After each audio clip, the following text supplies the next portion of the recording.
नारायणं नमस्कृत्य नरं चैव नरोत्तमं देवीं सरस्वतीं व्यासं ततो जयं पंकवति आषाढं कमलकैतैगिरीं कृपातमहं वन्दे परमानन्दमाधवं निगमकल्पतरुगणितं फलं सुखमुखादमुद्रव संयुतं योत भागवतं रसमालय मुहुरो ऋषिका विभागः ओं व्यासं वसिष्ठनप्तारं सत्यपुत्रमकर्मशं पराशरात्मनं वन्दस्पतातन्तबुद्धिम् ओं व्यासाय विष्णुरूपाय व्यासरूपाय विष्णुर नमो वै ब्रह्मनिधये वासिष्ठाय नमो नमः ओं श्री परमात्मने नमः ओं नमो भगवते वासुदेवाय એટલે 35 અધ્યાય દસમ સ્કંધ ଯୁଗଳ ଗୀତ ମାନେ ଯୋଡ଼ିଏ ଯୋଡ଼ିଏ ଶ୍ଳୋକରେ ଦୁଇଟା ଶ୍ଳୋକ ମିଶିକି ଗୋଟେ ଭାବ ଆସିବ ତା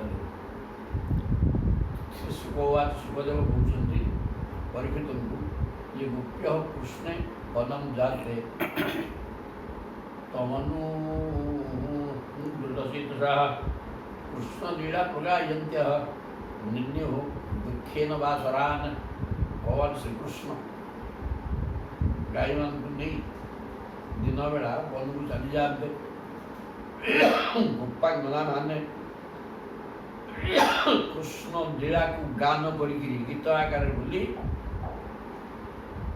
दिवसटाକୁ ଅତି ଦୁଃଖରେ କଟାନ୍ତି ଗୋଟାଏ ମୁହୂର୍ତ୍ତ ତାଙ୍କ ପାଇଁ ଗୋଟେ ଯୁଗ ଭଳିଆ ହେଇଯାଏ କାରଣ କୃଷ୍ଣଙ୍କ ବିଚ୍ଛେଦରେ ସେମାନେ ବ୍ୟତିବ୍ୟସ୍ତ ହୋଇଯାଆନ୍ତି କେମିତିକା କ'ଣ ଗୀତ ହେଉଛି ତାକୁ ଆଲୋଚନା ଗୋପ୍ୟ ହେଉଛୁ ସେମାନେ କହୁଛନ୍ତି ବାମ ବାହୁ କୃତ ବାମକୁ କଳହ ବାମ ବାହୁ କୃତ ବାମକୁ ବାମକ କଳହ ବଲ୍କିତ भ्रू रधरार्पित वेणु कोमलांगुलिभिः हासितमार्गं गोप्यः इरयति जत्र मुकुन्द बाम माने मुर धरछन्ति बाम बाम मुंड ढळिकी रहिछि तेणु बाम बाहु मुर बाम गंड देश लागि बाम बाहु कृत बाम कपोल गंड देश महिषी बजेवा इे बाम बाहू को बाम कपड़ लगी भ्रू अधरार्पित वेणु बल्कित भ्रू मृलता कुंचित मृलता ऊर्ध्व हो एवं अधर वेणु महिषी धरती अधर निम्न अठरे महिषी थोड़ी दे आसू करी कोमलांगुलिभिः आश्रितमार्गम आंगुली आंगुली जो कणा गुड़े अच्छी से कणारे आंगुली देखिए प्रसवती बजे स्वर बाहर तो से प्रकार कर बाँ हाथ में महिषी एवं से बामखंड लगी दिए बाम को ढड़िकी त्रिभंगी फ्रेणे ठिया बर्तमान मुरली बजाऊँच एवं मुरली बजा अवस्था कौन है ना व्योमजान बनिता सह सिद्धि सिद्ध मान देवजन विशेष से सिद्ध मान कौन कर व्योमजान बसिक निज निजर पत्री मान सहित व्योमजान बसिक आकाश मार्गे जाऊँ विस्मिता तदुपधार्य सलज्जा प्रभुंर एक प्रकार मनोहर त्रिभंगी ठाणे ठिया बंशी बजेवा रूप को देखिए बंशीर आकर्षण स्वर को शुणी एम काम पीड़ा जदिओ पत्री मान पाखे स्वामी अच्छा रथरे बसिक जाऊँगी तथा से प्रभु रूप प्रति आकर्षण है मन में काम पीड़ा आसीगला काम पीड़ा हो कौन कले काम मार्गण समर्पित चित्त गंधर्व पीड़ा आसी चित्त सब काम बाधा माने संग करिया लालसा तक आसीगला कस्मलम जजु अपश्रुत निव्य तेणु ए प्रकार मनमोहन रूप को देखी अत्यंत भुलाणिया मन भूलीज ए प्रकार प्रभुंकर वंशी स्वन शुणी सिद्धांगना माने विमान पतिम सहित थी काम भाव जाकर शरीर स्थिति से भूली लुगा बड़े खसीगला कुटा कला ଖିଆଲ ନାହିଁ। ଏ ପ୍ରକାର କହିବାର ତାତ୍ପର୍ଯ୍ୟ ପ୍ରଭୁଙ୍କର କେତେ ସୁନ୍ଦର। ଦୁଇରେ ଏ ବଂଶୀର ଶବ୍ଦ, ବଂଶୀ ମାତ୍ରା ସବୁଠାରୁ ଏଇଟା କେଉଁଠୁ ବାହାରେ? ତା ସେଠି ରସ ଅଛି ତା ଦେହରେ, ଯେଉଁଟା ସ୍ୱାଧିଷ୍ଠାନ ଚକ୍ର। ସ୍ୱାଧିଷ୍ଠାନ ଚକ୍ରଟା ରସଚକ୍ର। ପୃଥିବୀ ତତ୍ତ୍ୱ ହେଲା ମୂଳାଧାର, ସ୍ୱାଧିଷ୍ଠାନ ରସଚକ୍ର। ରସ ବୋଇଲେ ମଧ୍ୟ ଶୃଙ୍ଗାର, ହାସ୍ୟ, ଖଣ୍ଡ, ରୌଦ୍ରବୀର ଭୟାନକ 9ଟା ରସ। ଆଉ ରସ ବୋଇଲେ ମଧୁର, ଅମ୍ଳ, କଟୁକ, ସାହିତ୍ୟ, ଏ ଷଡ଼ ରସ ଯେଉଁଟା ଜିଭ ଚାଖିବ। ଏଇଟା ଶୃଙ୍ଗାର, ହାସ୍ୟ, ଖଣ୍ଡ ଇତ୍ୟାଦି କାବ୍ୟର ରସ। ଶୃଙ୍ଗାରଟା ହେଲା ମୁଖ୍ୟ ରସ। ତେଣୁ ଏଠି ଶୃଙ୍ଗାର ଭାବ ଉଦ୍ରେକ ହୋଇଯାଇଛି, କାମ ଭାବ ଜାଗ୍ରତ ହେଇଛି, ସେ ଏ ପ୍ରକାର ଅବସ୍ଥାରେ ରହିଛନ୍ତି। ଏ କଥା କୁହାଗଲା। ତାପରେ ଅନ୍ତ ଚିତ୍ର ମବଳା ଶ୍ରୁତେଦମ୍ ହାରହାସ ଉରସି ସରି ସ୍ଥିର ବିଦ୍ୟୁତ୍ ନନ୍ଦସୂରୁ ଅୟ ମାର୍ତ ଜନାନାଇ ନର୍ମଦୋ ଚର୍ହି ନିକୁଜିତ ବେଣୁ। ନା ବଂଶୀଟା ହେଲା, ବଂଶୀ ମଧ୍ୟ ବଂଶୀ ସ୍ୱରଟା ବାହାରୁଛି କେଉଁଠୁ? ସ୍ୱାଧିଷ୍ଠାନ। ସ୍ୱାଧିଷ୍ଠାନ ଚକ୍ରଟା ରସତତ୍ତ୍ୱ, ସେ ରସ ରହିଛି ଏବଂ ବଂଶୀଟା ମଧ୍ୟ ସେଇଠୁ ବଂଶୀ ସ୍ୱର ବାହାରେ। ହନ୍ତ ଚିତ୍ର ମବଳା ଶ୍ରୁତେଦମ୍। ହନ୍ତ আলো সাক্ষী সেই পরম সুন্দর নন্দনন্দন চিত্রং অবলাহা শ্রুতৈল বিচিত্র। নন্দনন্দন অত্যন্ত বিচিত্র, ତାଙ୍କ କଥା ଟିକେ ଶୁଣୁ। କେମିତି ହେଇଛି ନା ହାର ହାସ, ତାଙ୍କ ହସ ବାହାରୁଛି। ହସଟା ଧଳାରେ ବର୍ଣ୍ଣନା କରାଯାଏ। ଶ୍ଵେତ ବିଦ୍ୟୁତଟା ମଧ୍ୟ ଶ୍ଵେତ ଉଜ୍ଜ୍ୱଳ। ତେଣୁ ତାଙ୍କ ହସୁଟା ହାର ଭଳିଆ ମେଘରେ ବିଜୁଳି ଯେମିତି। ପ୍ରଭୁ ଏକ ଘନଶ୍ୟାମ ଶ୍ୟାମଳ ବର୍ଣ୍ଣ ଶରୀରରେ ହାସୁଟା ବିଜୁଳି ଭଳିଆ ବକ୍ଷସ୍ଥଳରେ ଲମ୍ବିକି ରହିଛି ହାର ଭଳିଆ। ହସଟା ହାର ଭଳିଆ ଲାଗି ହାର ଭଳିଆ ମେଘରେ ରହିଛି। ଏବଂ ନନ୍ଦସୂନୁ ଅଭୟ ଅଭୟ ଆର୍ତ ଜନା ନାହିଁ ନର୍ମଦ। ପୀଡ଼ିତ ଯେକୌଣସି ଶାରୀରିକ ରୋଗ ବା ମାନସିକ ଯନ୍ତ୍ରଣା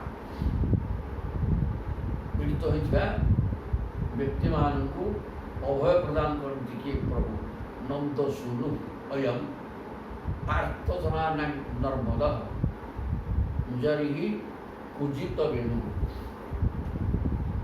ତାଙ୍କ ରୂପ ଦେଖେ ତ ଆରତି ଦୂର ହେଇଯିବ।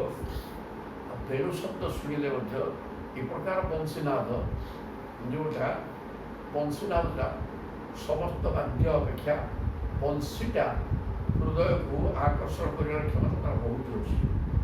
ତେଣୁ ସେହି ପ୍ରକାର ବଂଶୀନାଦ କରିକି ପ୍ରଭୁ ସମସ୍ତ ଆର୍ତ୍ତଜନ, ସଂସାର ହିଁ କେବଳ ଦୁଃଖ ଜଞ୍ଜାଳ ପରିପୂର୍ଣ୍ଣ ଏବଂ ତାହା ଦୁଃଖ ହିଁ ଦୁଃଖ ଦିଏ। ତେଣୁ ପ୍ରଭୁକୁ ଆଶ୍ରୟ କରିଗଲେ ଦୁଃଖ ଅଟିବ, ନହେଲେ ସେ ସଂସାର ଦୁଃଖ ଅଟିବାର ବାଟ ନାହିଁ। ମାୟା ସାଙ୍ଗରେ ଲଢ଼େଇ କରନ୍ତି, ଲଢ଼େଇ କଲେ ମାୟା ଛାଡ଼ିବାକୁ ନାହିଁ। ଲଢ଼େଇ କରି ତ ହେଇପାରିବନି। ତେଣୁ ମାବେ ବୋଧେ ପ୍ରପଦ୍ୟନ୍ତେ ମାୟା ମେ ତ୍ୱାନ୍ତରନ୍ତି। ମୋତେ ଆଶ୍ରୟ କରିଲେ ପ୍ରଭୁ କହିଛନ୍ତି ଗୀତାରେ, କେବଳ ମୋତେ ଆଶ୍ରୟ କର ନା ମାୟା ଛାଡ଼ିକି ପଳେଇବ। ତେଣୁ ଏଠି ସୁନ୍ଦର ହସ ହସୁଛନ୍ତି। ଯେଉଁ ହସୁଟା ବକ୍ଷସ୍ଥଳରେ ହାର ଭଳିଆ ଉଜ୍ଜ୍ୱଳ ଦେଦୀପ୍ୟମାନ ହାର, ମେଘରେ ବିଜୁଳି ଭଳିଆ ତାଙ୍କ ଶରୀର ବକ୍ଷଦେଶରେ ହାର ଭଳିଆ ଶୋଭମାନ ହେଇଛି। ଏବଂ ଆର୍ତ୍ତୀମାନଙ୍କର ଆର୍ତ୍ତକୁ ଅପହରଣ କରୁଛନ୍ତି ବଂଶୀମାନ ନାଦ କରିକିରି ବୃନ୍ଦ ସହ। ଏବଂ ସେହି ପ୍ରକାର ବଂଶୀନାଦକୁ ଶୁଣି ବୃନ୍ଦ ସହ ବ୍ରଜ ପୃଷାହା ମୃଗ ଗାବ। ବ୍ରଜରେ ଥିବା ମୃଗ ଗାବ ବୃଷଭ, ବୃଷଭ ଗୁଡ଼ାକ ଗାଈ ଏବଂ ଅନ୍ୟାନ୍ୟ ପଶୁ ସବୁ କ'ଣ କରନ୍ତି? ବୃନ୍ଦ ଏକାଠି ମେଳ ବାନ୍ଧିକିରି ବେଣୁବାଦ୍ୟ ହୃତ ଚେତ ସହ ଯେଉଁ ବୈଶ୍ୱନାଥରେ ତାଙ୍କ ହୃଦୟ ଏତେ ଆକୃଷ୍ଟ ହେଇଯାଏ ଯେ ସେମାନେ ଆସିକି ବୃଷଭ ଗାଈ ଅନ୍ୟାନ୍ୟ ପଶୁ ଯେ ଛେଳି ମେଣ୍ଢା ସବୁ ରଖୁଥିଲେ ତେଣୁ ସେ ସବୁଗୁଡ଼ାକ ଆସିକି ତାଙ୍କ ଚାରିପଟେ ବେଢ଼ି ଯାଆନ୍ତି। ଆଉ ଦନ୍ତ ଦଷ୍ଟ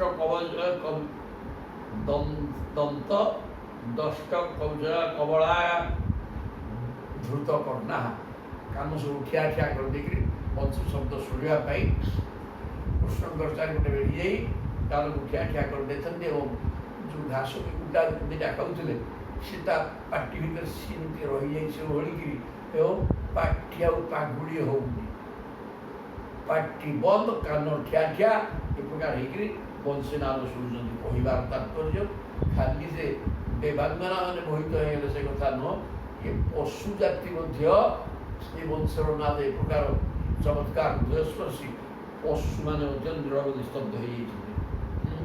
ଖାଦ୍ୟ ପଶୁ ଖାଇବାଟା କେବଳ ଜାଣନ୍ତି, କେବଳ ଖାଉଥିବେ, ପେଟ ଫାଟିଗଲେ ମଧ୍ୟ ଖାଉଥିବେ, କିନ୍ତୁ ସେ ଖାଇବା ଛାଡ଼ି ଦେଇକିରି ପାଟିରେ କବଳ ମାନେ ଗ୍ରାସ ସେମିତି ଅଛି, ପାଗୁଳି ହେଉନି, ସେ ଏକା ଘାସ ସେମିତି ପାଟିରେ ଧୁଆ ହେଇଛି ଏବଂ ରଟରେ ଚାହିଁଛନ୍ତି ପ୍ରଭୁ ଜୟ ଜଗନ୍ନାଥ। ତାପରେ ମଳିଣ ସ୍ତବକ ଧାତୁ ପଲାଶୀ ବଦ୍ଧ ମଲ୍ଲ ପରିବାର ବିଳମ୍ବ କରିଚିତ ସବଳ ଆଣିଷ ଗୋପୀ ଗୋପୀ ଗାହା ସମାହୋତି ଯତ୍ର ମୁକୁନ୍ଦ ପରିହୀନ ମୁଣ୍ଡରେ ଠେକା ବନ୍ଧା ହେଇଛି, ମୟୂର ବିଷ ଭୁଜା ହେଇଛି, ସ୍ତବକ ମାନେ ଫୁଲ ବେନ୍ଧା ପ୍ରସ୍ତୁତ ଫୁଲ ବେନ୍ଧା ଭୁଜା ହେଇଛି, ଧାତୁ ଗେରୁ ପ୍ରଭୃତି ଧାତୁ ଧାତୁ ଦେହମନ ବୋଳିଛନ୍ତି ଗେରୁ ଫେରୁ ଗେରୁ ଗୁଡ଼ାକ ପଲାଶ ମାନେ କଳିଆ ପତ୍ର ମଧ୍ୟ ପୂଜା ହେଇଛି।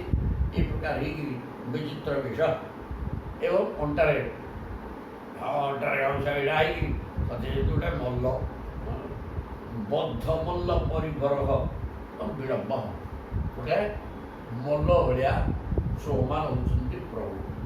କରିଛନ୍ତି ସବଳ ଆଳି ସବୁ ପେଇ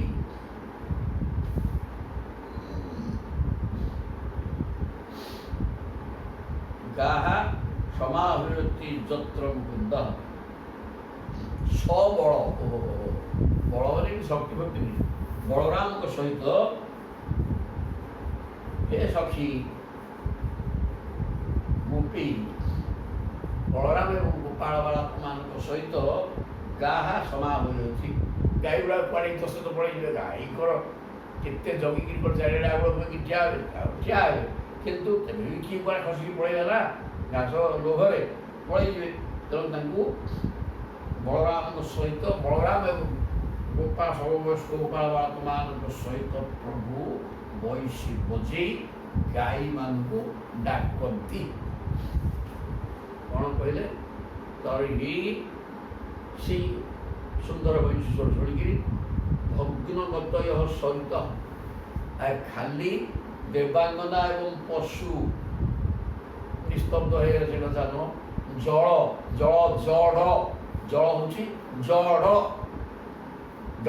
ଭେଦ, ଜଳର ଭେଦ ନାହିଁ, ଜଳ ଯାହା ଜଡ଼ ସିଆ, ଜଳ ହେଉଛି ଜଳ ତଥାପି ସିଏ ମଧ୍ୟ ନଦୀର ଜଳଟା ବି ସ୍ତବ୍ଧ ହେଇଯାଉଛି, ବୋହିବା ବନ୍ଦ ଏ ବୈଶ୍ୱନାଥ ଶୁଣିକିରି।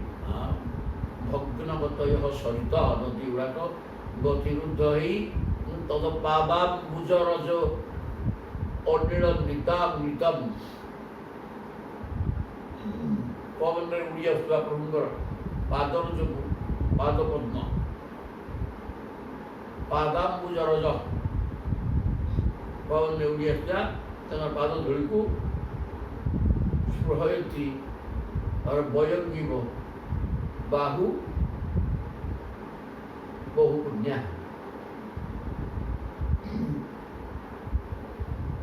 ବର୍ତ୍ତମାନ ପ୍ରଭୁ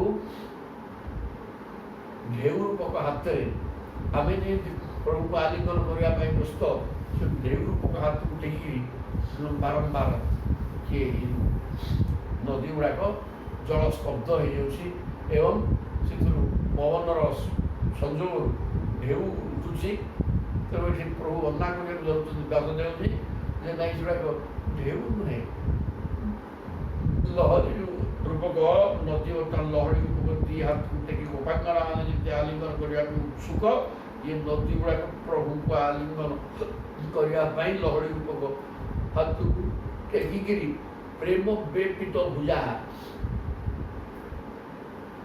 ଅତ୍ୟନ୍ତ ପ୍ରେମରେ ତାଙ୍କର ଭୁଜ ସ୍ଥରୁଛି ଏବଂ କିଛି ସମୟ ଟିକି ରଖିଲା ପରେ ପୁଣି ପକେଇ ଦେଉଛନ୍ତି ତିମିତାପ। କିଛି ସମୟ ଟିକି ରଖିଲା ପରେ ଯେମିତି ପ୍ରଭୁଙ୍କୁ ଆଲିଙ୍ଗନ କରିଦେଲେ ଏବଂ ତାଙ୍କର ବିରହ ଜନିତ ତାପ ମାନେ ଉତ୍ତାପ ନଷ୍ଟ ହେଇଗଲା, ଶାନ୍ତ ହେଇଗଲା।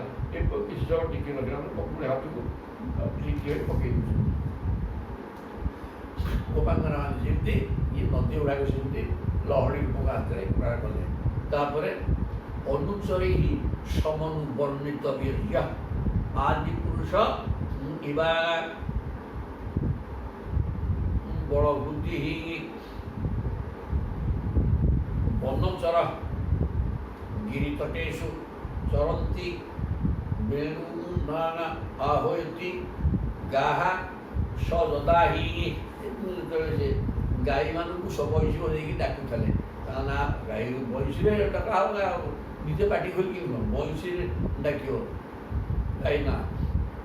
ଅନୁଚରୀ ସମନୁବର୍ଣ୍ଣିତ ବୀର୍ଯ୍ୟ ଦେବତାମାନେ ଯେମିତି ପ୍ରଭୁଙ୍କର ପରାକ୍ରମକୁ ସ୍ତୁତି କରନ୍ତି, ସେମିତି ଅନୁଚର କହିଲେ ତାଙ୍କର ସମବୟସ୍କ ଗୋପାଳ ବାଳକମାନେ ମଧ୍ୟ ପ୍ରଭୁଙ୍କର ପରାକ୍ରମକୁ ଗୀତ ଆକାରରେ ଗାନ କରନ୍ତି। ଆଦି ପୁରୁଷ ଇବା ଚଳଭୂତି ଅଚଳ ଭୂତି ପ୍ରଭୁଙ୍କର ଅଚଳ ବିଭୂତି ମାନେ ଐଶ୍ୱର୍ଯ୍ୟ ଏବଂ ବଳବୀର୍ଯ୍ୟ ପରାକ୍ରମକୁ ଦେବତାମାନେ ବର୍ଣ୍ଣନା କଲା ଭଳିଆ ଏଇଗୁଡ଼ାକ ଆମ ଗୋପାଳ ବାଳକ ଦେଖିକି ସେ ପ୍ରକାର ତାଙ୍କର ବଳବୀର୍ଯ୍ୟକୁ ବର୍ଣ୍ଣନା କରୁଛନ୍ତି। ବନଚର ଗିରିତଟେଷୁ ଚରନ୍ତି, ଆଉ ବନ ଭିତରେ ବସିକିରି ଗାଈ ଗୁଡ଼ାକ ଇଏ କୁଆଡ଼େ କୁଆଡ଼େ କରେନି। ତେଣୁ ତାଙ୍କୁ ପର୍ବତ ସେ ଗୋବର୍ଦ୍ଧନ ପର୍ବତ ତତ ଦେଶରେ ଏବଂ ପର୍ବତ ଉପରେ ଉପରେ ଚଢ଼ିଯାନ୍ତି, କିଏ ତଟ ଦେଶରେ ଥାଏ।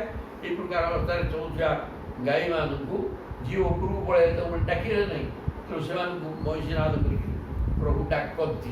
ଡାକିଲେ କ'ଣ ହେଉଥିଲା, ତାହା ଶୁଣିକିରି ବନଲତା ମନରେ ଥିବା ଲତା ତରବହ ଗଛ ଲତା ସବୁଗୁଡ଼ାକ ଆତ୍ମନିବିଷ୍ଣୁ ନିଜ ଭିତରେ ଭଗବାନ ବିଷ୍ଣୁଙ୍କୁ ସ୍ମରଣ କରି ପ୍ରଭୁ ମହିଷ ବଜେଇକି ଡାକୁଛନ୍ତି। ସୁନ୍ଦର ମନୋହର ବେଶ, ମହିଷର ସୁନ୍ଦର ସ୍ୱର, ତାକୁ ଶୁଣିକିରି ଗଛଲତା ମାନେ ବ୍ୟଞ୍ଜୟନ୍ତ୍ୟାନ ଇବ ପୁଷ୍ପକଳାଢ୍ୟା, ସେମାନେ ଆନନ୍ଦିତ ହୋଇ ରୋମାଞ୍ଚିତ ହୋଇଛନ୍ତି। ତାଙ୍କ ଶରୀର ସତେଜ ଯେମିତି ଫୁଲ ଫଳ ଦ୍ୱାରା ଯୁକ୍ତ ହୋଇଯାଇଛନ୍ତି।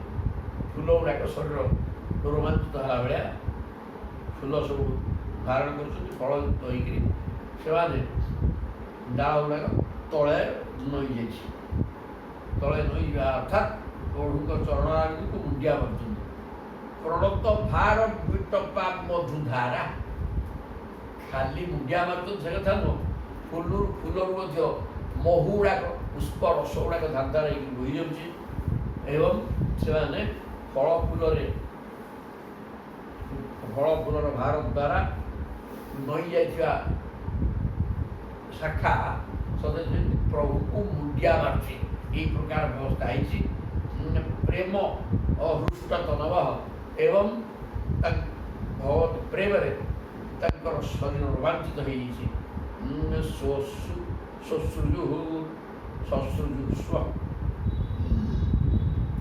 ରୋମାଞ୍ଚିତ ହେଇଯିବାରେ କ'ଣ ହେଇଛି, ସେ ଯେଉଁ ଫୁଲ ଫଳ ଧାରଣ କରୁଛନ୍ତି ତାହା ମଧ୍ୟ ରୋମାଞ୍ଚନ ସୂଚକ।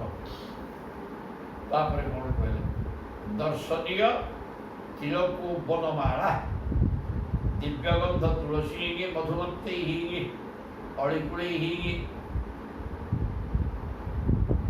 ଅଲଘୁ ଗୀତମିଷ୍ଟ ମାଟ୍ରିୟନ ଜରିକି ସଞ୍ଜିତ ବେଣୁ। ଦର୍ଶନୀୟ ତିଳକ ବନମାଳା, ପ୍ରଭୁ ଚିତା କାଟିଛନ୍ତି, ମୁଣ୍ଡରେ ତିଳକ ଲଗେଇଛନ୍ତି। ତିଳକ ଏ ଯେଉଁ ଗଙ୍ଗା ମାଟିକି ଖଳି ମାଟି ହଳଦିଆ ହଳଦିଆ ଝିଅ ସେ ତିଳକ ମାରିଛନ୍ତି, ବନମାଳା ପଡ଼ିଛି, ତୁଳସୀ ମାଳ ବି ପଡ଼ିଛି, ସେଥିରୁ ଦିବ୍ୟ ଗନ୍ଧ ବାହାରୁଛି। ଭ୍ରମରମାନେ ଗଣ ଗଣ ହୋଇକି ଭିଡ଼ୁଛନ୍ତି। ଅଳି ପୋଳେଇ ପୁଷ୍ପରସର ମଧୁ ମହୁରେ ଆକୃଷ୍ଟ ହୋଇକିରି ଭ୍ରମରମାନେ ଗଣ ଗଣ ହୋଇକିରି ଆସିକିରି ଭିଡ଼ୁଛନ୍ତି। ଏବଂ ସେ ଗଣ ଗଣ ହେଉନାହାନ୍ତି, ସେମାନେ ଗୀତ ହେଉଛନ୍ତି, ପ୍ରଭୁଙ୍କ ସ୍ତୁତିଗାନ କରୁଛନ୍ତି। ଲଘୁ ଗୀତ ମହିଷ୍ଟ ମାଦ୍ରିୟନ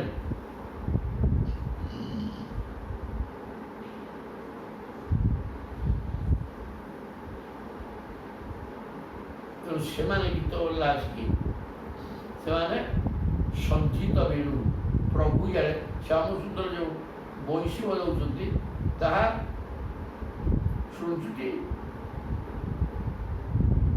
ସେଇ ମୁନିମାନଙ୍କର ମନମୋହନ କରୁଥିବା ସଙ୍ଗୀତ ସରୋବରରେ ରହୁଥିବା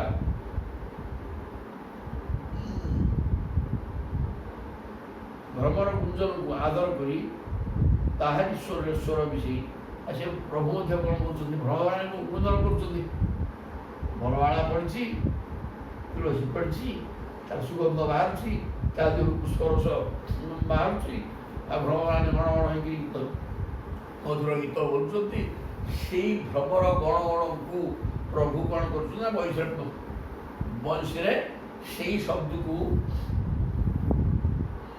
ବଂଶୀରେ ବଦଳୁଛନ୍ତି। ବଦଳିବା ଫଳରେ କ'ଣ ହେଇଛି,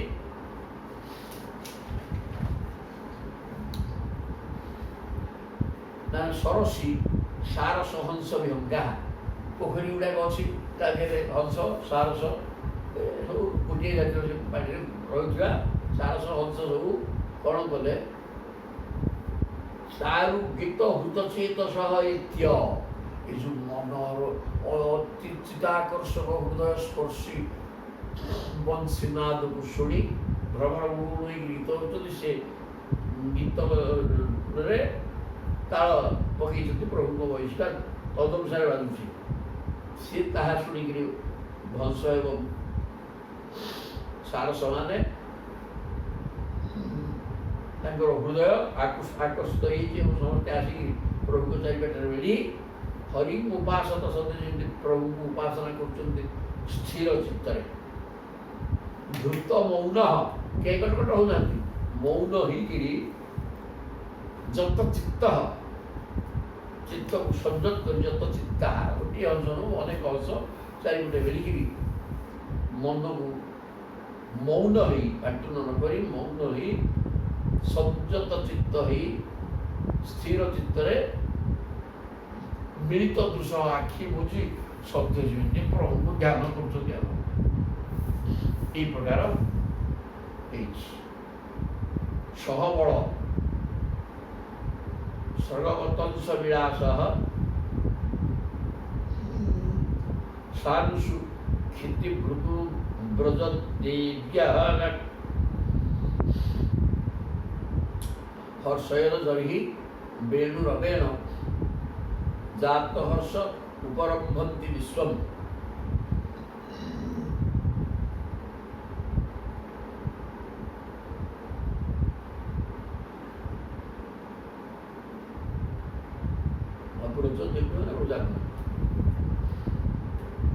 ସହବଳ ମାନେ ବଳରାମଙ୍କ ସହିତ ବଡ଼ ଭାଇ, ବଳରାମଙ୍କ ସହିତ ଭଗବାନ ଫୁଲକୁ ଅବତୋଷ ମାନେ କର୍ଣ୍ଣଭୂଷଣ କାନ୍ଧରେ କୁଣ୍ଡଳ ଭଳିଆ ଫୁଲକୁ ଲଗେଇ ସବିଳାସ ବିଳାସ ଚେଷ୍ଟା କରୁଛନ୍ତି। ଫୁଲ ଲଗେଇ ସାଲୁଷୁ କ୍ଷିତିଭୃତ ବ୍ରଜ ଦେବ୍ୟା ସେଠାରେ ଠିଆ ହୋଇ ସମଗ୍ର ଜଗତକୁ ମୁଗ୍ଧ କରି ବଂଶୀ କରିବାକୁ ଲାଗନ୍ତି। ଆଗୋ ସଖୀ ବଂଶୀ ବଜାନ୍ତି କଣ ବଂଶର ଆନନ୍ଦମୟ ଧ୍ୱନି ଦ୍ୱାରା ସକଳ ବିଶ୍ୱକୁ ଆଲିଙ୍ଗନ କରି ପକାନ୍ତି।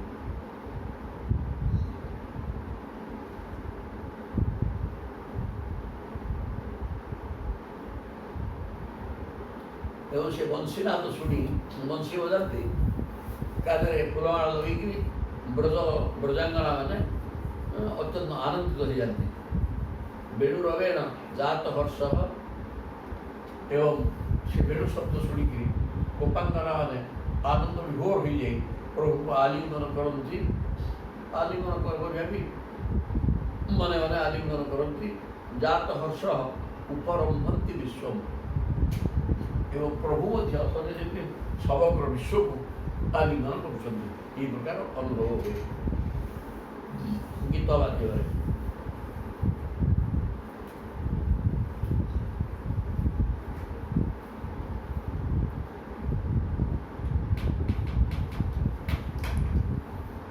ତାପରେ ମହଦ ଅତିକ୍ରମଣ, ତେଣୁ ଏହି ପ୍ରକାର ବେଣୁ ବଜାଉଛନ୍ତି। ଇଆଡ଼େ ଗୋବର୍ଦ୍ଧନ ପାହାଡ଼ ଉପରେ ଠିଆ ହେଇଛନ୍ତି। ତେଣୁ ମହଦ ଅତିକ୍ରମଣ ଶଙ୍କିତ ଚେତା ମେଘବାନ ଦେଖିଲେ ପ୍ରଭୁ ଏତେ ବଡ଼ ଖରାରେ ଗୋବର୍ଦ୍ଧନ ପର୍ବତ ଉପରେ ଠିଆ ହେଇଛନ୍ତି, ଆମେ କେତେ ମହାନ ପ୍ରଭୁ, ଆମେ ତାଙ୍କର ଟିକେ ସେବା କରିବାନି, ନହେଲେ ମହଜନ ଅତିକ୍ରମ ଦୋଷ ହେବ, ଆମେ ସଜ୍ଜନକୁ ସମ୍ମାନ ଦେଲେନି, ଏଇଟା ଗୋଟେ ଦୋଷାବହ କାମ।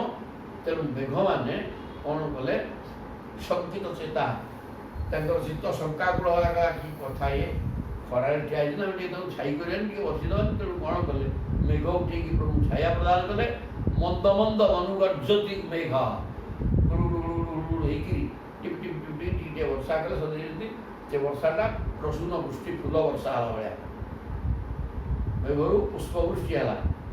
ସୁହୃଦ ମଭ୍ୟ ବର୍ଷତ କୁସୁମନୌହି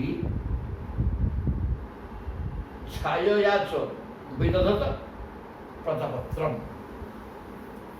ମେଘକୁ ଛାୟା ଛତା ସତେ ଯେମିତି ଛତ୍ର ପ୍ରଦାନ କରିକିରି ମେଘ ରୂପକ ଛତ୍ର ଦ୍ୱାରା ପ୍ରଭୁଙ୍କୁ ଛାୟା ପ୍ରଦାନ କରି ଝିପି ଝିପି ବର୍ଷା ରୂପକ ଫୁଲରେ ବନ୍ଦେଇଲେ। ଫୁଲ ଫୁଲ ପକେଇଲେ ଏହି ପ୍ରକାର ବ୍ୟବସ୍ଥା ହେଲା। ସେମାନେ ମେଘମାନେ ଚିନ୍ତା କଲେ ଯେ ଏଇଟା ଆମେ ନ କଲେ ପ୍ରଭୁଙ୍କ ପାଖରେ ଦ୍ରୋହୀ ହେଇଯିବ। ବିବିଧ ଗୋପଚରଣେଷୁ ବିଦଗ୍ଧ,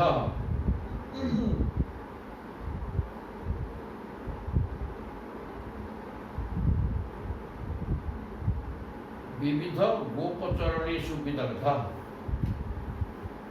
ଗୋପୀମାନେ କହୁଛନ୍ତି, ହେ ଯଶୋଦା ରାଣୀ, ତୁମ ପୁଅ ଆମ ପିଲାମାନଙ୍କ ସାଙ୍ଗରେ ଖେଳିବା ପାଇଁ ଭାରି ଭଲ ପାଆନ୍ତି।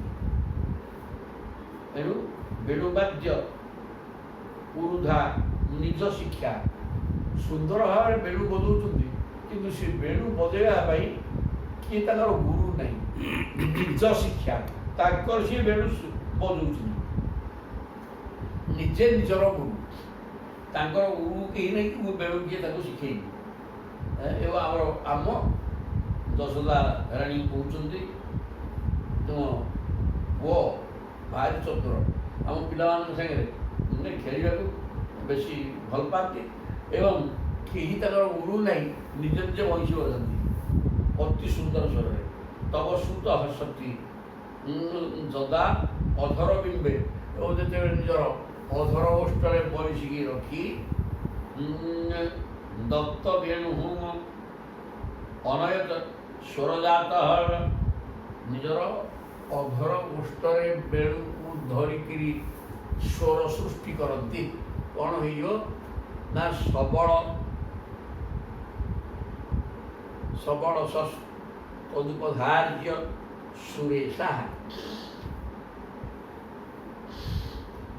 ଶକ୍ର ସର୍ବ ପରବେଷ୍ଟି ପୁରୋଗା ସୁରେଶା କବୟ ଆନତ କନ୍ଧର ଚିତ୍ତା କସ୍ୱଳଂ ଯଜୁ ଅନିଶ୍ଚିତ ତତ୍ତ୍ୱ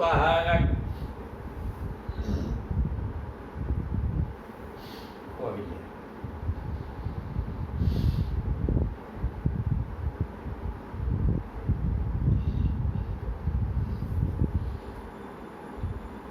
ତାର ବଂଶୀର ପରମ ବୋହିନୀ ତାଳ ଶୁଣି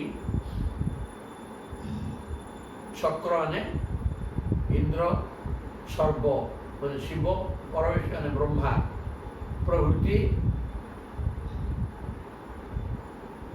ସୁରେଶ ପ୍ରଭୃତି ଦେବତା ମାନେ ସବଳ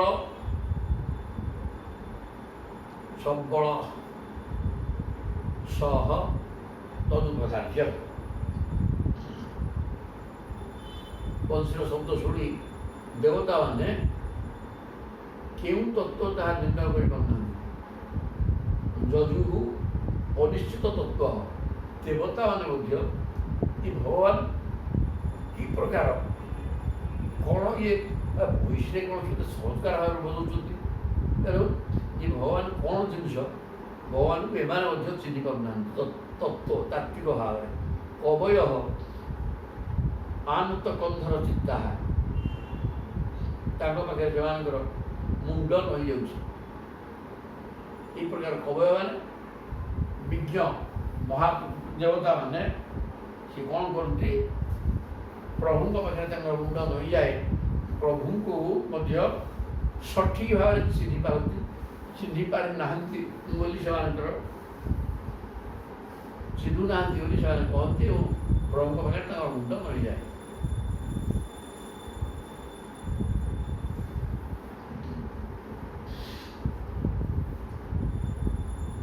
ନିଜ ପଦାବ୍ଜ ଦଳୈ ଧ୍ୱଜ ବଜ୍ର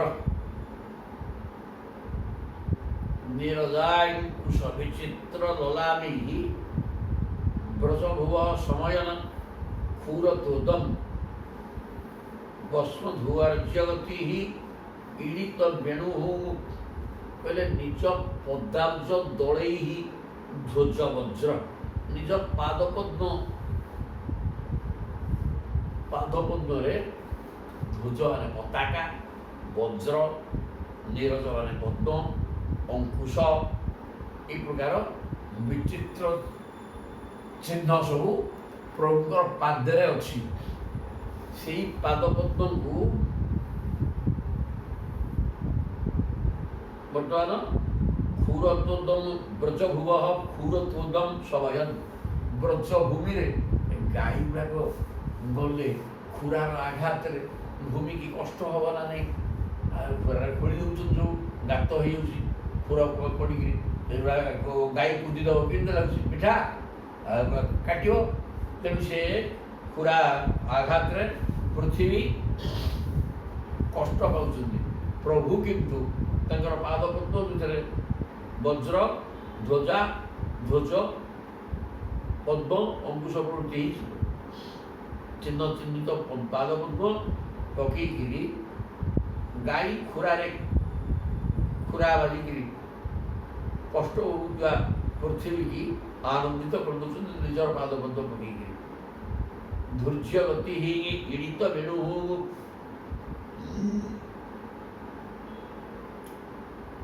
ବସ୍ୱଧୂର୍ଯ୍ୟ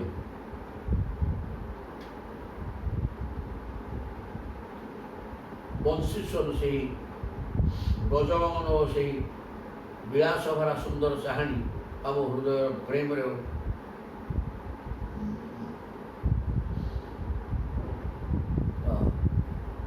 ମାନେ ପୃଥିବୀ ଆନନ୍ଦିତ ହେଇଯାନ୍ତି। କାହିଁକିନା ଗାଈମାନଙ୍କର ଖୁରା ଆଘାତରେ କ୍ଷତ ହେଇଯାନ୍ତି ଏବଂ କଷ୍ଟ ଅନୁଭବ କରନ୍ତି। ପ୍ରଭୁଙ୍କର ଯେଉଁ ପାଦ ଚିହ୍ନ ତାପରେ ପଡ଼ିବା ଫଳରେ ପୃଥିବୀ ଶାନ୍ତ ହେଇଯାନ୍ତି ଏବଂ ସେଥିରେ ସେ ବଂଶୀ ବଜେଇକି କ'ଣ କରନ୍ତି ବେଣୁ ବଜେଇକିରି ବ୍ରଜନ୍ତି ତେନ ବୟଂ ସବିଳାସ ବୀକ୍ଷଣ ଅର୍ପିତ ମନୋଭବ ବେଗା। ବଂଶୀ ବଜେଇ ବଜେଇକି ଯେତେବେଳେ ପୃଥିବୀକି ଆନନ୍ଦିତ କରିକି ଚାଲିକିରି ଗଜଗମନ ଚାଲି ପଡ଼ିକି ଯାଆନ୍ତି ବିଳାସ ଚେଷ୍ଟା ବିଳାସପୂର୍ଣ୍ଣ ଗମନ ମାନେ ହାତୀ ଭଳିଆ ଦଳି ଦଳିକି ଯିବେ ଏବଂ ବାକ୍ୟ ଚାହାଣୀ ମନ୍ଦ ମନ୍ଦ ହ୍ରାସ ଅର୍ପିତ ମନୋଭବ ବେଗା। ସେ ରୂପକୁ ଦେଖିଲେ ବଂଶୀ ବାଜୁଛି ଗଜଗମନ ଚାଲି ମୃଦୁ ହାସ ଏବଂ ବାକ୍ୟ ଚାହାଣୀ ଏଗୁଡ଼ାକ ଦ୍ୱାରା ଆମମାନଙ୍କର କାମ ଭାବକୁ ସେ ବଢ଼େଇ ଦେଉଛନ୍ତି।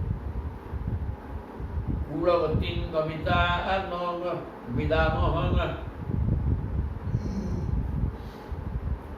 କୌଶଳେନ କବରଂ ବସନଞ୍ଚ। ଆମେ ସେତେବେଳେ ଏତେ ମୋହିତ ହେଇଯାଉ ଯେ ହଲଚଲ ହେବାକୁ ବି ଶକ୍ତି ପାଉନା। କାଠ ଭଳି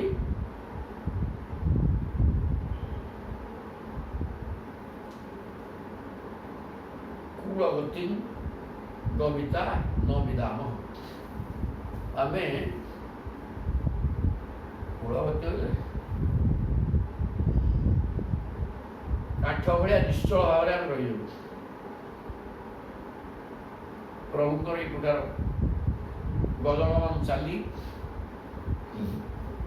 ବିଳାସପୂର୍ଣ୍ଣ ଚାଲି ଚାହାଣୀ,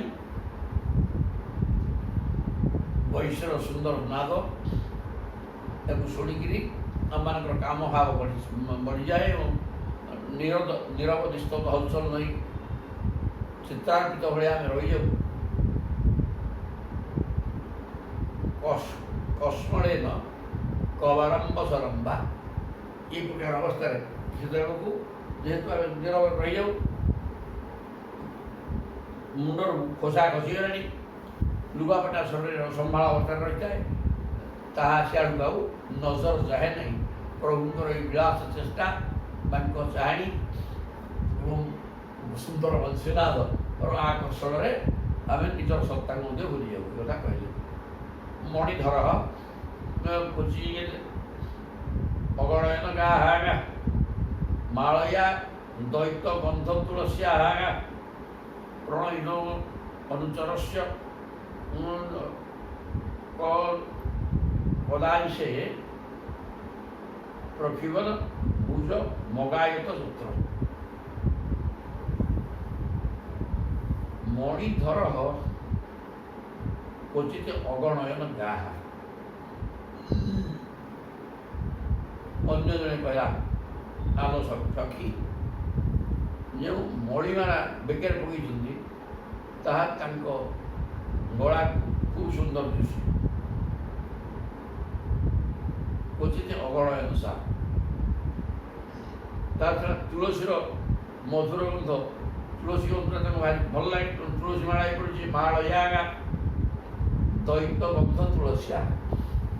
ତୁଳସୀ ପ୍ରଭୁଙ୍କର ଅତି ପ୍ରିୟ। ତେଣୁ ତୁଳସୀ କିଛି ଆଦୌ ଛାଡ଼ନ୍ତିନି, ତୁଳସୀ ମାଳ ଟିକେ ସଦାବେଳେ ପକାଇଥାନ୍ତି।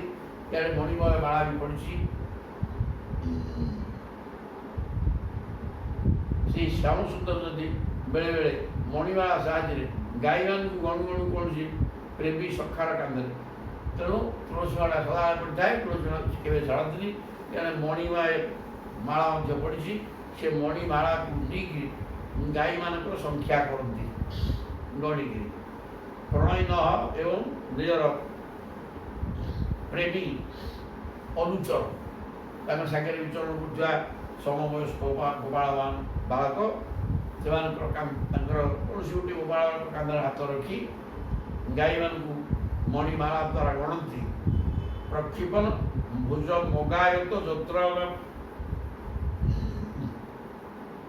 ଭାବ ପ୍ରକାଶ କରି ବଂଶୀ ବଜାଇ ଗୀତ ଗାଇବା ଆରମ୍ଭ କରିଛନ୍ତି।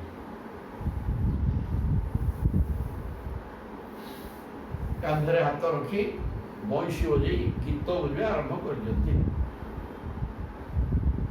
କ'ଣ ହବ ନା, କୋଣିତ ବେଣୁ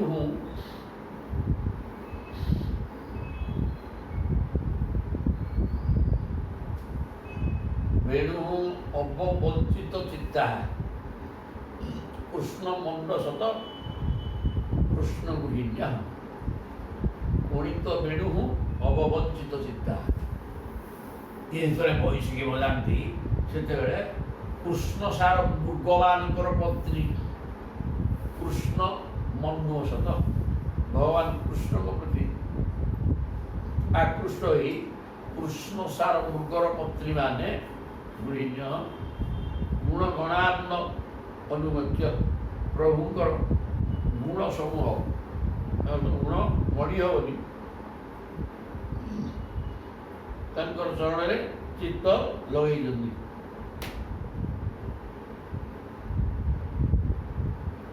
ଆମେ ଗୋପୀମାନେ ଯେପରି ଘର ଦ୍ୱାର ମାୟା ମୋହ ଛାଡ଼ି ଗୁଣସାଗର ଭଗବାନଙ୍କୁ ଘେରି ରହୁ, ଗୁଣଗଣାନ୍ନ ଅନୁଗତ୍ୟ ଆମେ ଯେମିତି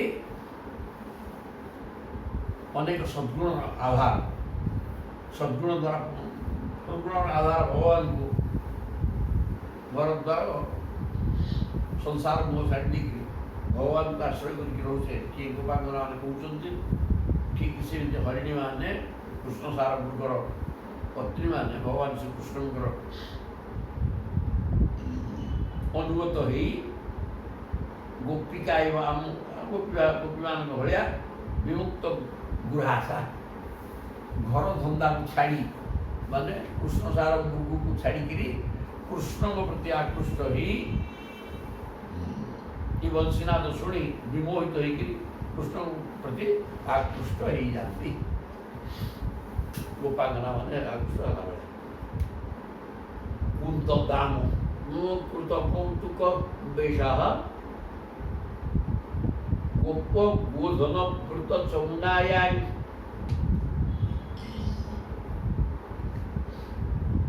ନନ୍ଦସୂନୁ ଅନଘେ ତବ ବଷ୍ଠ ନର୍ମଦ ପ୍ରଣୟିନାଂ ବିଜହାର। ତାହେଲେ ହେ ଯଶୋଦା, ତୁମରି ପୁଅଟା ତୁମର ପୁଅ କୃଷ୍ଣଚନ୍ଦ୍ର ସେ କ'ଣ କରନ୍ତି ନା କୁନ୍ଦ ଫୁଲର ମାଳକୁ କୃତ କୌତୁକ ମାଳକୁ ବେକରେ ଲଗେଇ ମନୋହର ବେଶ ହେଇ ଗୋପାଳ ବାଳକ ଏବଂ ଗାଈମାନଙ୍କ ସହ ବାଳକମାନେ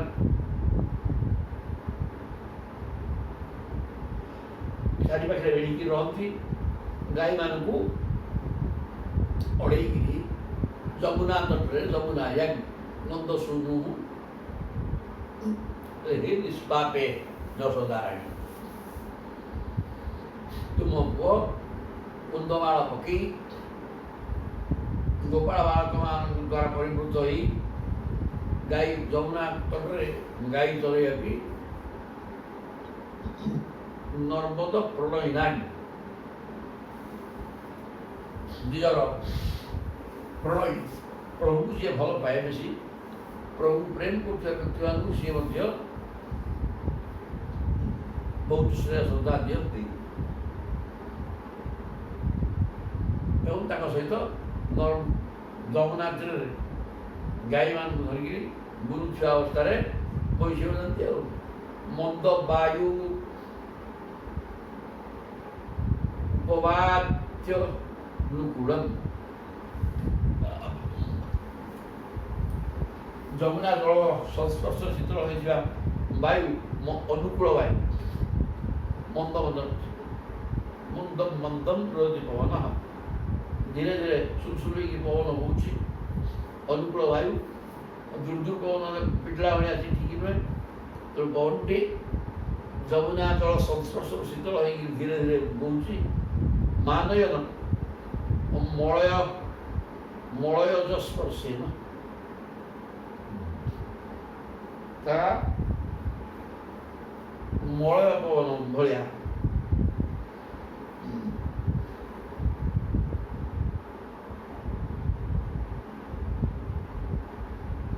ଅତ୍ୟନ୍ତ ସୁଖସ୍ପର୍ଶ ହେଇଛି।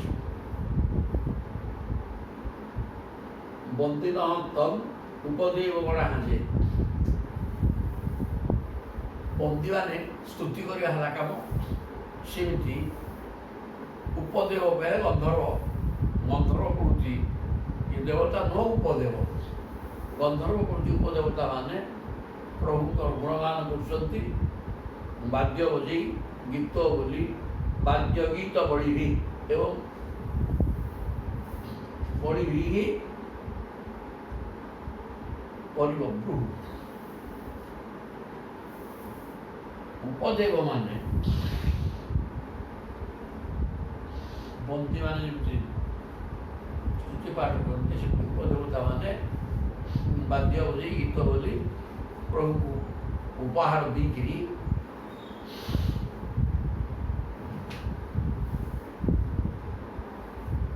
ଉପହାର ଆଣିକି ଦିଅନ୍ତି। ଆଉ ବର୍ଷଳ ବ୍ରଜଗବାୟୁ ଅଗଧ୍ରୁ ପ୍ରଭୁଙ୍କର ବ୍ରତରେ ଥିବା ଗାଈମାନଙ୍କ ପ୍ରତି ବାତ୍ସଲ୍ୟ ସ୍ନେହ ଥିଲା, ନିଜର ପିଲା। ସେଥିପାଇଁ ଇନ୍ଦ୍ର ଯେତେବେଳେ ବଜ୍ରାଘାତ କରିକି କୁଆପଥର ବର୍ଷା କଲେ, ସେତେବେଳେ ଗୋବର୍ଦ୍ଧନ ପର୍ବତକୁ ଟେକିଥିଲେ। କାହିଁକି? ସେ ଗାଈମାନଙ୍କୁ ରକ୍ଷା କରିବା, କିନ୍ତୁ ଗାଈମାନଙ୍କ ପ୍ରତି ତାଙ୍କର ନିଜ ପିଲା ଭଳିଆ, ନିଜ ପିଲାକୁ ଯେମିତି ସ୍ନେହ କରନ୍ତି, ଗାଈମାନଙ୍କୁ ସେ ସେଇ ପ୍ରକାର ବାତ୍ସଲ୍ୟ ସ୍ନେହ ଦେଉଥିଲେ। ସେଥିପାଇଁ ଗୋବର୍ଦ୍ଧନ ପର୍ବତଟାକୁ ମଧ୍ୟ ଟେକି ପକାଇଥିଲେ। ଲୋ ସଖୀ ବନ୍ଦ୍ୟମାନ ଚରଣ ପଥି ବୃଦ୍ଧି। ତେଣୁ ଆଜି ଦେଖୁନ କେତେ ଡେରି ହେଇଗଲାଣି, ପ୍ରଭୁ ଆସିବାର ନାହିଁ। କାହିଁକି ନା ଗାଈମାନଙ୍କୁ ସେ ତ ବହୁତ ପ୍ରେମ କରନ୍ତି, ସେଥିପାଇଁ ଗୋବର୍ଦ୍ଧନ ପର୍ବତ ଟେକି ପକାଇଥିଲେ। ବାଟରେ ଆସିଲା ଆସିକି କ'ଣ ହେଉଛି ନା ବୃଦ୍ଧେଇ, ବୟବୃଦ୍ଧ ବ୍ରହ୍ମା ଏବଂ ଜ୍ଞାନବୃଦ୍ଧ ଶିବଶଙ୍କର ପ୍ରଭୃତି ଦେବତାମାନଙ୍କ ଦ୍ୱାରା ଦେବତାମାନେ ଆସିକି ତାଙ୍କୁ ସ୍ତୁତି କରନ୍ତି। ଆସିକି କେମିତି ବେଗେ ପଳେଇ ଆସିବେ? ତେଣୁ ତାଙ୍କ ସ୍ତୁତି ଶୁଣିକିରି କୃଷ୍ଣ ଗୋଧନ ମୁପୈହ ଦିନାନ୍ତେ, ଦିନାନ୍ତ ହେଇଗଲା ପରେ ସନ୍ଧ୍ୟା ସମୟ ଆସିଯାଆନ୍ତେ, ବଡ଼ କଷ୍ଟରେ ସେମାନଙ୍କ ସ୍ତୁତି ଶୁଣିବେ, କ'ଣ କରିବେ? ତେଣୁ ତାଙ୍କୁ ବି ସମୟ ଦେବେ। ତେଣୁ ସମୟ ଅତିକ୍ରାନ୍ତ ହେଇଯାଉଛି, ଅଧିକା ଡେରି ହେଇଯାଉଛି। ପ୍ରଭୁ ବଡ଼ କଷ୍ଟରେ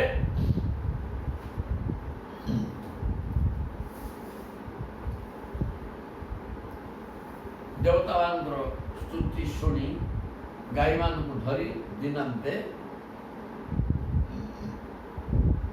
ଗୀତ ବେଣୁ ଅନୁଗେ ଏଣିତ କେମିତି ବେଣୁ ବଜାନ୍ତି। ବେଣୁ ବଜେଇ ବଜେଇ ସାଙ୍ଗମାନଙ୍କ ଦ୍ୱାରା ସ୍ତୁତିଗାନ କରାଯାଉଥିବା ଅବସ୍ଥାରେ ବଂଶୀ ବଜେଇ ଆସୁଛନ୍ତି କୃଷ୍ଣ ଗୋଧନ ଉପୟ ଦିନାନ୍ତେ।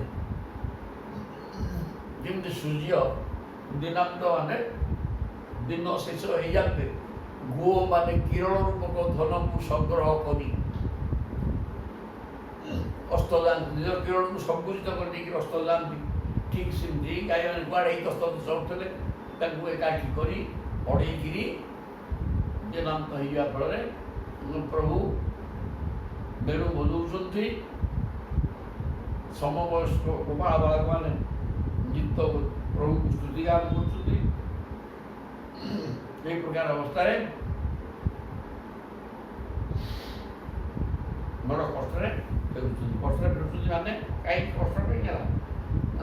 ଟାଇମ୍ ଅଧିକା ହେଇଯାଉଛି। ଦେବତା ବୃଦ୍ଧ ଜ୍ଞାନ ବୃଦ୍ଧ ଶିବଶଙ୍କର ଏବଂ ବୟବୃଦ୍ଧ ବ୍ରହ୍ମାଙ୍କ ଦ୍ୱାରା ସ୍ତୁତି କରାଯାଇକି ବିଳମ୍ବ ହେଇଯାଇଛି। ତେଣୁ ମହିଷୀ ବଜେଇ ଫେରିଲେ ପ୍ରଭୁ। ଉତ୍ସବମ୍ ସମରୁଚାପି ଦୃଷି ନାହିଁ, ଉନ୍ନୟନ ଖୁର ରଜ ସୁରିତ ସକ ଉଦ୍ଦେଶ୍ୟ ଇତି ସୁହୃଦା ଶିଷ ଏଷ ଦେବକୀ ଜଠର ଭୂରୁ ଉଡ଼ୁରାଜ।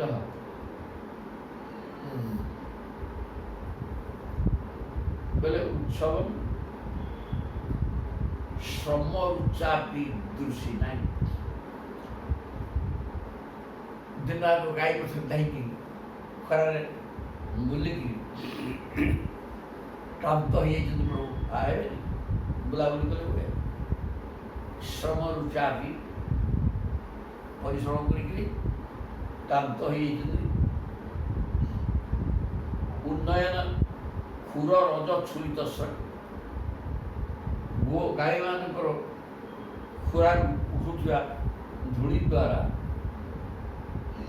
ବେଗରେ ପଡ଼ିଥିବା ଫୁଲମାଳ ଧୂଳ ଦୂଷିତ ହେଇଯାଇଛି ଏବଂ ସର୍ବାଙ୍ଗ ବି ଧୂଳି ଦୂଷିତ ହେଇଯାଇଛି।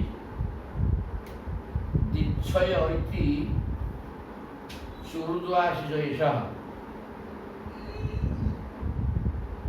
ଦେବକୀ ଜଠର ଭୂ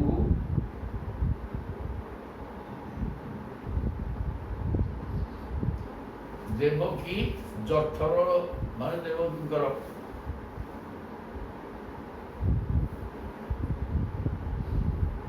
ପୁତ୍ର ଦେବକୀ ନନ୍ଦନ ଭଗବାନ କୃଷ୍ଣ ଦିନାନ୍ତେ ଉଡୁରାଜ ଦିନ ଶେଷରେ ଚନ୍ଦ୍ର ଉଦୟ ହେଲା ଭଳିଆ ବର୍ତ୍ତମାନ ଦେବକୀ ନନ୍ଦନ ଭଗବାନ ଶ୍ରୀକୃଷ୍ଣ ଦିନ ଶେଷରେ କୃଷ୍ଣ ରୂପକ ଚନ୍ଦ୍ର ବ୍ରଜରେ ଉଦୟ ହେଲେ ସନ୍ଧ୍ୟା ସମୟରେ ଉଦୟ ହେଲା ଭଳିଆ ଚନ୍ଦ୍ର ସିଏ କୃଷ୍ଣଚନ୍ଦ୍ର ଉଦୟ ହେଲେ ଆସିଲେ ତାମାନେ ବ୍ରଜରେ ପ୍ରବେଶ କଲେ ଦିନାକ ନଥିଲେ ଘରେ ମଦ ବିଘୁନିତ ଲୋଚନ ଈଶନ ମାନଦ ସୁହୃଦାନ୍ ବନମାଳୀ ବଦର ପାଣ୍ଡୁ ବଦନ ମୃଦୁଘଣ୍ଟମ ମଣ୍ଡୟନ କନକ କୁଣ୍ଡଳ ଲକ୍ଷ୍ୟା କାନରେ ସୁନାର କୁଣ୍ଡଳ ଲାଗିଛି ସେ କୁଣ୍ଡଳ ଗୁଡ଼ାକ ଗଣ୍ଡ ଦେଶରେ ନିଶ୍ଚୟ ଲାଗିକି ରହିବ ତେଣୁ ଗଣ୍ଡ ଦେଶର ଶୋଭାକୁ ବଢ଼ଉଛି ବଦର ପାଣ୍ଡୁ ବଦନ ଦର ପାଚିଲା ହେଇଥିବା ବରକୋଳି ଫଳ ଭଳିଆ ପାଣ୍ଡୁର ବର୍ଣ୍ଣ ମୁଖମଣ୍ଡଳରେ ବର୍ତ୍ତମାନ କାନରେ ଲାଗିଥିବା କୁଣ୍ଡଳଟା ଗଣ୍ଡ ଦେଶରେ ପଡ଼ି ମୁଖମଣ୍ଡଳର ଶୋଭାକୁ ବୃଦ୍ଧି କରୁଛି ମଦ ବିଘୁନିତ ସେଥିରେ ମଦ ବିଘୁନିତ ଲୋଚନ ଯେମିତି ମତୁଆଲ ଆଖି ଦୁଇଟା ସୁନ୍ଦର ଦିଶୁ ଈଶ୍ୱର ମାନଦ ସୁହୃଦାନ ବେକରେ ବନମାଳା ପଡ଼ିଛି ତ ତାଙ୍କ ନାଁ ତାଙ୍କ ନାଁ ବନମାଳୀ ବନମାଳ ଯାହାର ଅଛି ସେ ବନମାଳୀ ବନମାଳାଟା ବେକରେ ପଡ଼ିଛି ତେଣୁ ସୁହୃଦମାନଙ୍କୁ ସମ୍ମାନ ଦେଉଥିବା ମଧ ବିଘୁନିତ ଲୋଚନ ମତୁଆଲ ଆଖିକି ବୁଲେଇ ବୁଲେଇ ବର୍ତ୍ତମାନ ସୁନାର କୁଣ୍ଡଳ କାନରେ ଲାଗିଛି ଏବଂ ଗଣ୍ଡ ଦେଶରେ ଧରିକି ଦର ପାଚିଲା ବରକୋଳି ଭଳିଆ ପାଣ୍ଡୁର ବନ୍ଦର ମୁଖ ସଭାକୁ ଦୁର୍ଗଣିତ କରୁଛି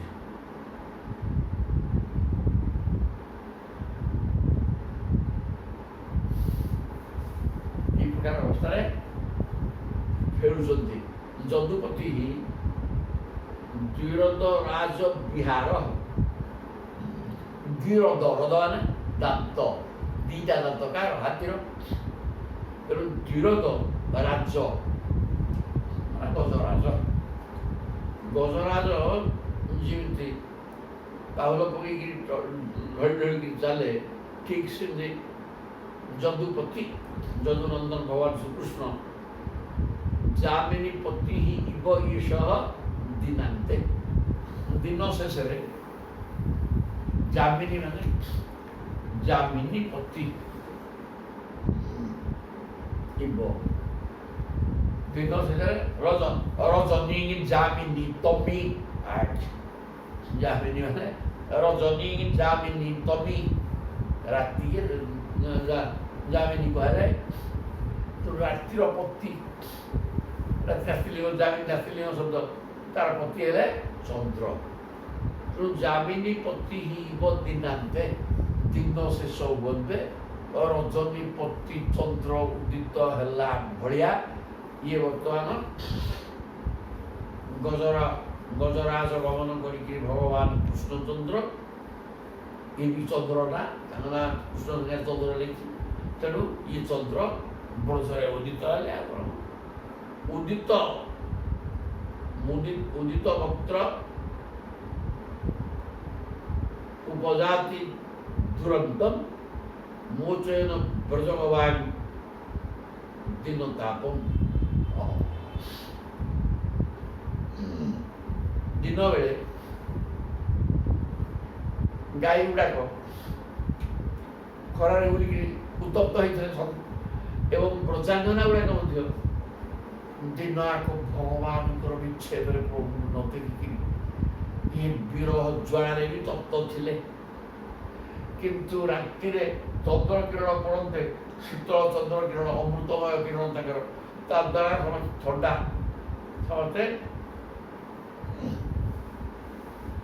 ସମସ୍ତଙ୍କର ମନ ଶରୀର ସବୁ ଶାନ୍ତ ହେଇଯାଏ, ଶୀତଳ ହେଇଯାଏ। ସେମିତି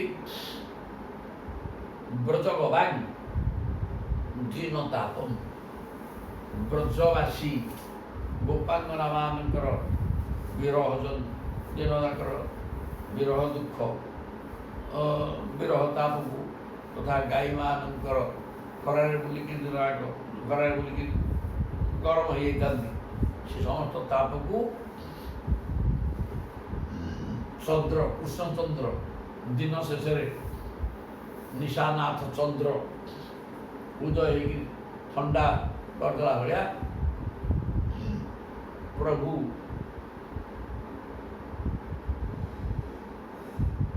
ବ୍ରଜରେ ଉଦିତ ହେଇ କ'ଣ କଲେ, ଗୋପାଙ୍ଗନା ମାନଙ୍କର ବିରହ ବେଦନା ଦିନଙ୍କର ବିରହ ତାପ, ଗାଈମାନଙ୍କର ତାପକୁ ହଟେଇ ଦେଲେ, ଦୂର କରିଦେଲେ। ଶ୍ରୀ ଶୁକ ଉବାଚ ଏବଂ ବ୍ରଜସ୍ତ୍ରୀୟ ରାଜନ୍ କୃଷ୍ଣ ଲୀଳାନୁଗାୟତା। এই প্রকার ব্রজাঙ্গনা মানে শ্রীকৃষ্ণଙ୍କ ଲୀଳାକୁ ଗାନ କରି ଏରେ ମିରେ ଅହସୁ ଦିନ ବେଳେ ତଚ୍ଚିତ୍ତାଙ୍ଗା ତନ ମନସ୍କାହା ମହୋଦୟା, ଅଦ୍ଭୁତ ଚିତ୍ତ, ମାନେ ତାଙ୍କର ଚିତ୍ତଟା କୃଷ୍ଣମୟ ହେଇଯାଏ। ତଚ୍ଚିତ୍ତା ତନ ମନସ୍କାହା, ମନ ଏବଂ ଚିତ୍ତ ସେ ଗୋଟେ ଜିନିଷ, ମନଟା ଚହରଟା, ଚିତ୍ତଟା ସ୍ଥିର।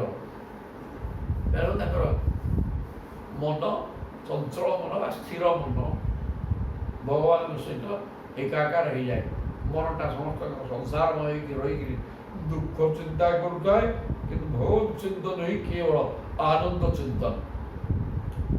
ତେଣୁ ସବୁ ମନଟାକୁ କୃଷ୍ଣମୟ କରି ଆନନ୍ଦରେ ରେମିରେ ଅହସୁ। ଏବଂ ବ୍ରଜସ୍ତ୍ରୀ ରାଜନ କୃଷ୍ଣ ଲୀଳା, ବ୍ରଜାଙ୍ଗନା ମାନେ କୃଷ୍ଣ ଲୀଳା ଗାନ କରିକିରି ତାଙ୍କର ଅସ୍ଥିର ମନକୁ ସ୍ଥିର କରିଦେଇଥାନ୍ତି। କୃଷ୍ଣ ପ୍ରେମରେ ମନ ବୁଡ଼ିକି ରହିଥାଏ। ଇତି ଶ୍ରୀମଦ୍ ଭାଗବତ ମହାପୁରାଣେ ପାରମହଂସ୍ୟାଂ ସଂହିତାୟାଂ ଦଶମ ସ୍କନ୍ଧେ ପୂର୍ବାର୍ଦ୍ଧେ ବୃନ୍ଦାବନ କ୍ରୀଡ଼ାୟାଂ ଗୋପିକା ଯୁଗଳ ଗୀତ ନାମ 35 ଅଧ୍ୟାୟ। ତାପରେ 36 ଅଧ୍ୟାୟ ଆସିବେ ଅରିଷ୍ଟାସୁର, ଷଣ୍ଢାସୁର, ବ୍ରଜ ଯିବା ଏମାନଙ୍କୁ ବଧ କରିବେ। ଅକ୍ରୂର ଏଠାରେ ଆସିବେ, କୃଷ୍ଣଙ୍କୁ ନେଇ ଚାଲି ଯିବେ। ଚମତ୍କାର ଜିନିଷ ଆସିବ, ପୁରା ଚମତ୍କାର।